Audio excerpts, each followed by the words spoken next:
Boa noite a todos, boa noite a todas. Segunda-feira, 19h30, vamos caminhar com Jesus? Está chegando a hora aí da gente se encontrar, conversar, bater um papo, né, fazer uma reflexão sobre esse evangelho de hoje, né? E pegou alguém, Rosana Bruna. Boa noite, Rosana, paz e bem. Rosana e Bruna? Não sei. Tá difícil de ler aqui.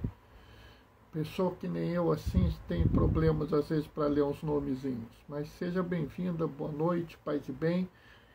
É muito interessante porque, se você olhar, é muito pouco texto, mas tem uma reflexão muito interessante sobre esse texto. Eu tenho uma reflexão assim que vale a pena. Eu de vez em quando falo um pouco sobre isso, mas eu acho que vale a pena a gente refletir sobre essa realidade que está sendo colocada aqui, né? E que realmente é interessante. Eu acho que realmente é uma coisa que nós devemos nos preocupar. E acho que é um entendimento necessário que a gente vai fazer. Então daqui a pouco a gente vai ver isso, tá? Eu estou aqui terminando de capturar aqui a tela para eu poder fazer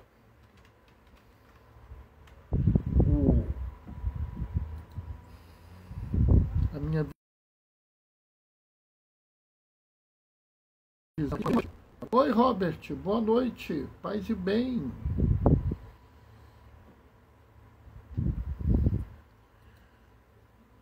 Né, estamos aí esperando, só começar a hora.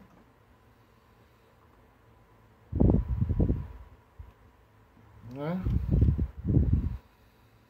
Assim que der 35 a gente vai fazer a reflexão. Né? Aí eu tô aqui no quarto, né? Tô achando um pouco quente hoje, então liguei o ventilador, aí não tem jeito, porque o ventilador bagunça de vez o meu cabelo. Né? Já não sou muito organizado nisso. Né? Mas o importante é que a gente vai levando. Tá quase na hora da gente começar. Né? Rosana que acho que nunca veio na live, ou veio muito poucas vezes, só lembrando, se quiser dar uma opinião, quiser discutir alguma coisa, é só falar, tá? Se quiser a gente divide até a tela, não tem dificuldade nenhuma aqui. Por isso que eu falo sempre em reflexão, para todo mundo ficar à vontade em fazer a sua participação, a sua escrita, a sua observação, né? Então, a gente tem que acompanhar aí, mas está tranquilo, tá? Daqui a pouquinho a gente está começando. Esse é o Evangelho de Marcos, né? Lembrando que Marcos escreve para os romanos, né? O Evangelho de Mateus é escrito para os judeus, Marcos para os romanos, Lucas para os gentios ou pagãos, e João é o único evangelho que é escrito já para a comunidade diretamente daqueles que estão caminhando com Jesus, né? Ou seja, João é um evangelho escrito para os cristãos, inclusive para dirimir, para retirar, para tirar já algumas dúvidas, alguns questionamentos que estão surgindo na época. Algumas coisas que eram questionadas na época já são colocadas nesse né? Bom, está na hora, vamos começar. O Senhor esteja convosco, Ele está no meio de nós. Proclamação do Evangelho de Jesus Cristo, segundo Lucas. Naquele tempo, os fariseus vieram e começaram a discutir com Jesus. E para pô-lo à prova, pediram-lhe um sinal do céu. Mas Jesus deu um suspiro profundo e disse: Por que esta gente pede um sinal. Em verdade, eu vos digo, a esta gente não será dado nenhum sinal. E deixando-os, Jesus entrou de novo na barca e se dirigiu para outra margem. Palavra da salvação. Enquanto eu estava lendo, a Terezinha entrou. Boa noite, Terezinha, paz e bem. Sabe, pessoal, esse evangelho, ele é muito pequeno, né? Tem muito pouca coisa, mas ele traz algumas questões, algumas coisas que a gente deve observar, né? Primeiro, Jesus havia acabado de chegar na margem do lado dos judeus e ele é abordado por um grupo de fariseus. Nessa altura do Evangelho de Marcos já havia uma certa animosidade dos fariseus em relação a Jesus. Já havia um certo confronto, uma certa, vamos dizer, inimizade estabelecida.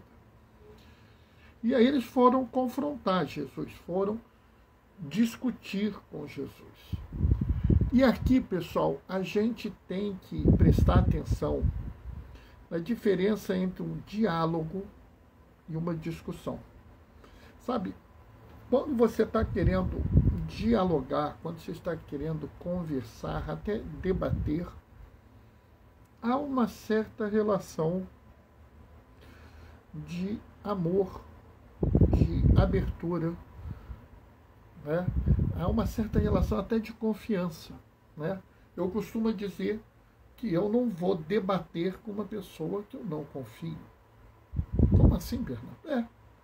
Se eu estou diante de uma pessoa que eu acho que é um mau caráter, que eu estou diante de uma pessoa que eu sei que não presta, se eu estou diante de uma pessoa que eu não posso confiar que ela vai ter um mínimo de decência, eu não estou debatendo. Eu vou entrar numa discussão.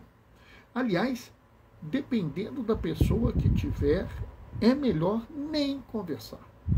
Com algum tipo de pessoas, a única resposta possível é simplesmente se afastar. Por mais duro que seja, né, há algumas coisas que a gente tem que abrir mão.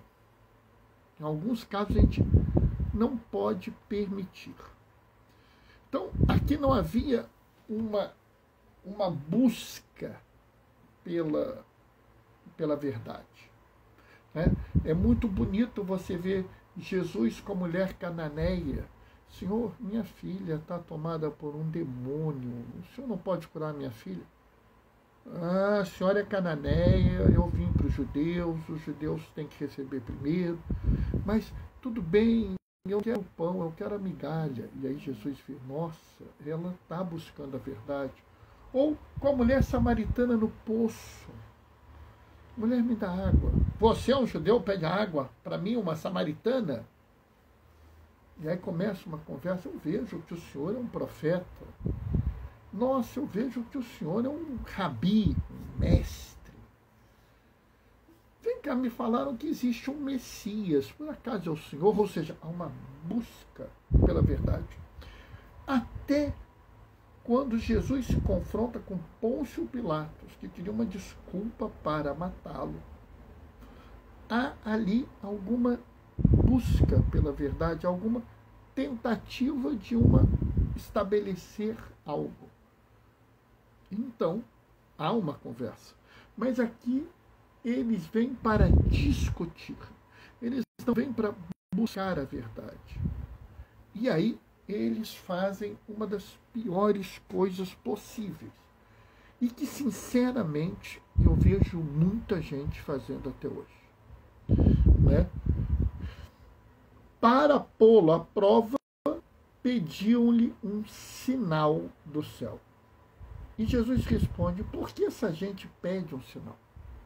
Sabe, um sinal, um milagre, porque muitos chamam de milagre o que João chama de sinal e que Marcos usa o mesmo termo aqui, um sinal, algo que indique que Jesus é Deus.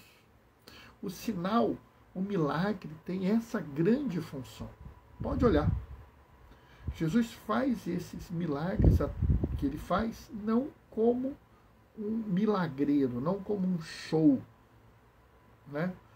Como existia na época os taumaturgos, ou como existia no Velho Oeste americano, os caras que vendiam óleo de cobra para curar as doenças. Tem um bando de gente que inventa um monte de remédio aí para curar a doença, né? Não, não era isso. Jesus podia operar um sinal para mostrar a sua divindade, a sua natureza divina. E eles aqui pedem um sinal. Sabe, o triste dessa história é que eles não pedem um sinal porque eles estão buscando acreditar. Né? Não é que nem o centurião romano: Senhor, meu querido servo está morrendo, o senhor não pode salvar o meu amado servo? Eu vou lá curar ele. Não vai não. Eu não sou digno que o senhor entre na minha casa. Fala daqui que ele fica curado. Nossa, que fé você tem? Pronto, seu servo está curado. Sabe, ali havia algum desejo naquele oficial romano. Mesmo aquele oficial romano não acreditando no Deus de Abraão, de Isaac e Jacó, havia uma busca por um algo a mais. Esse homem pode salvar esse meu servo tão querido. Eu vou lá falar com ele, quem sabe ele tem alguma coisa de diferente. Havia ali algum espaço. Mas nesses não havia. E aqui eu quero fazer um chamado a você que já está caminhando com Jesus. Não baseie a tua fé em milagre.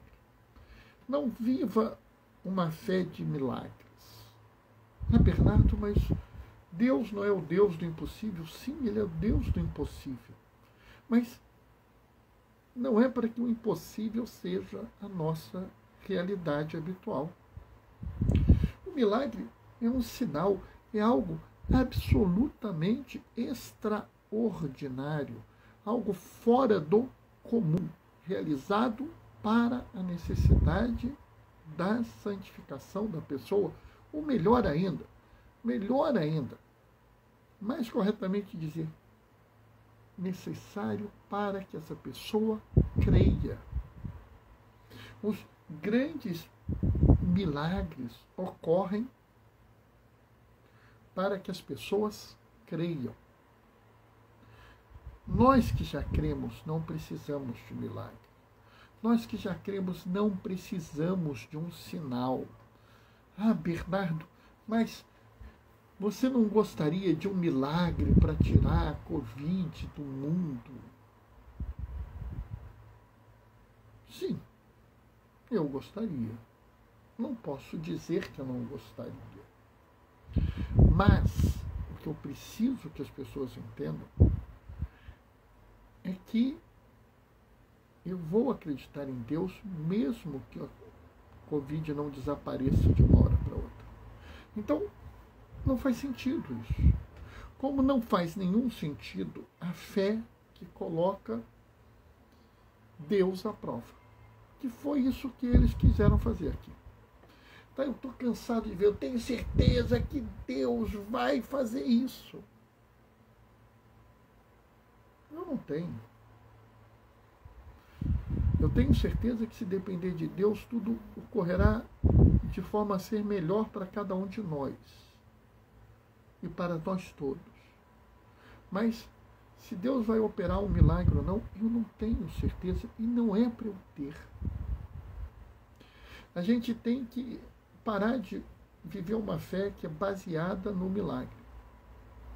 Fulano é santo. Aí as pessoas me perguntam, mas que milagre ele fez? Ora, eu não posso ser santo sem um milagre. Eu não posso ser um exemplo de seguimento de Jesus sem um milagre. Quantas pessoas você conhece que doaram a sua vida inteira para aqueles que precisam? Quantas pessoas vocês conhecem dispostas a seguir com Jesus, ajudando os próximos no dia a dia? Quantas pessoas você conhece que são capazes de fazer muito além do que o seu próprio corpo permite para ir ao encontro de alguém? É por isso que Jesus vira e fala: a essa gente não será dado nenhum sinal. Porque não havia nada capaz de fazer que essas pessoas crescem que Jesus era Deus. O coração delas era tão fechado, tão certo de si, tão, vamos dizer, grudados naquela vida deles, tão enraizados naquilo, que eles não se abriam para o outro, que eles não se abriam para a possibilidade de algo novo, que era Deus no meio deles. Então, não vai ter sinal. E muito bonito. Qual é a reação de Jesus? Deixando-os, entrou na barca e foi para o outro lado. Saiu daquela comunidade de fé engessada, daquela comunidade de fé presa, incapaz de ver o outro, incapaz de se abrir para o outro, para o novo, para o que pudesse ser diferente. E foi para o outro lado. Foi buscar outros povos, outras pessoas que estivessem abertas. Mesmo que não fosse o modelo daquela religião. Mesmo que não fosse aquilo que era considerado puro, belo, maravilhoso, fantástico. Aquelas pessoas estavam abertas. Sabe, recentemente eu estava lendo e vi uma fala do Papa Francisco que é assim: uma fé que não te põe em crise é uma fé em crise. Sabe, quando você ouve a palavra e ela não te perturba, ela não te sacode, ela não te incomoda, é porque a sua fé está errada. Não que ela esteja errada porque você está acreditando errado, mas ela não está agindo no que devia agir. Uma fé que não te sacode é uma fé que precisa ser sacudida, disse ele em 2017.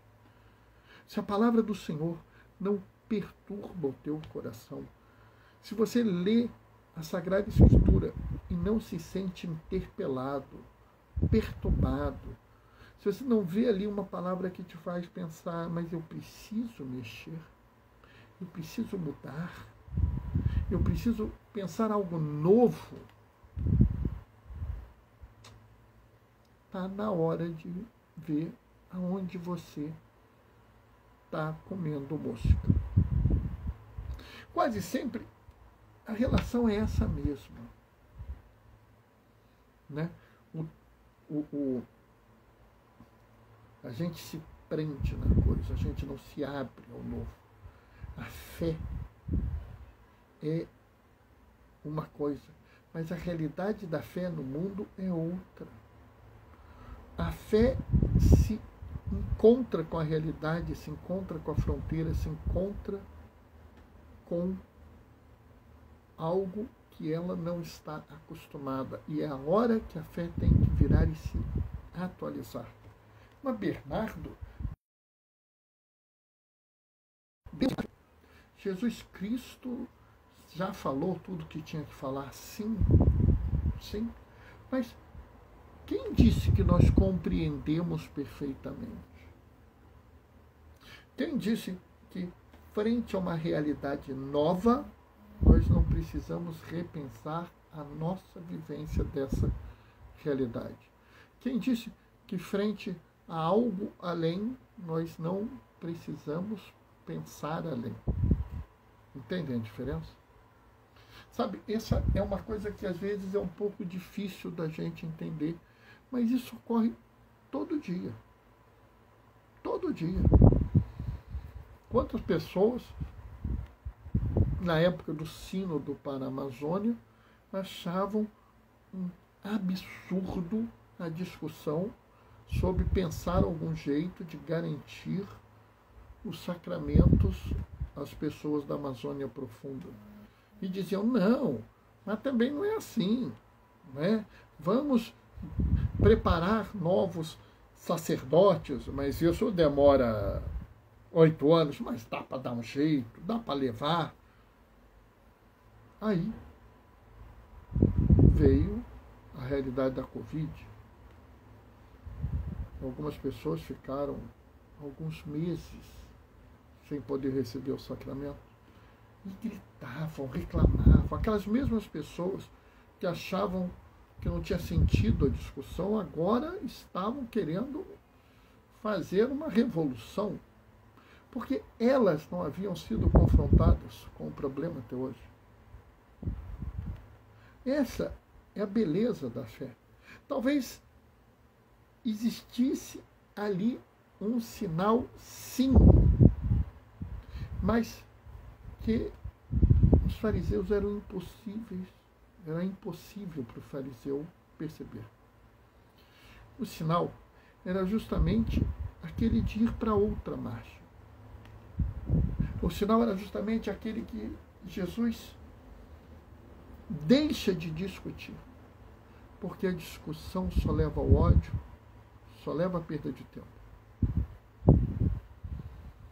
Ele vira e fala com muito carinho: vocês não vão ter um sinal porque não vai resolver para vocês. Parem aí, reflitam o que vocês estão fazendo. Eu vou lá do outro lado procurar quem está interessado em caminhar comigo. Sabe, pode parecer estranho, mas isso é uma coisa que a gente tem que aprender. Quem se apega muito aos esquemas, às regras, quem vive uma religião monolítica, engessada, como uma pedra, se afasta de Jesus. Deixa de caminhar como Ele. É melhor que nós sejamos como uma lama. É uma lama. Né? Nós sejamos aquela terra que recebe a água nova, a água da vida, que é Jesus, nos misturamos com ela e ficamos maleáveis, moldáveis. Que nós possamos entrar pelos vários caminhos que encontramos pelo mundo, baseado em Jesus. Que nós nos encontremos com as diversas realidades, por mais estranhas e difíceis que sejam, e doídas para nós. Que nós possamos ser maleáveis. Que nós sejamos aqueles que acolhem o que é estranho para que ele deixe de ser estranho. Que nós recebamos aqueles que são diferentes, que eles deixem de ser diferentes. E que nós recebemos aqueles que estão doloridos, machucados, feridos, mesmo que seja difícil para nós. Que nós sejamos aqueles que cuidam, envolvem, protegem, para que eles fiquem bem. Ou seja, o grande sinal de hoje é que a gente precisa ir para outra marcha. Amém? Bom, essa foi a reflexão de hoje. Consegui fazer ela nos 8 minutos, até as 8 horas, que é o meu desejo, o meu plano, né? É o que eu penso em fazer. Vou me despedir de vocês agora, deixando a minha bênção e já marcando um novo encontro amanhã às 19h30, tá, pessoal? Vou me despedir agora, dando a minha bênção.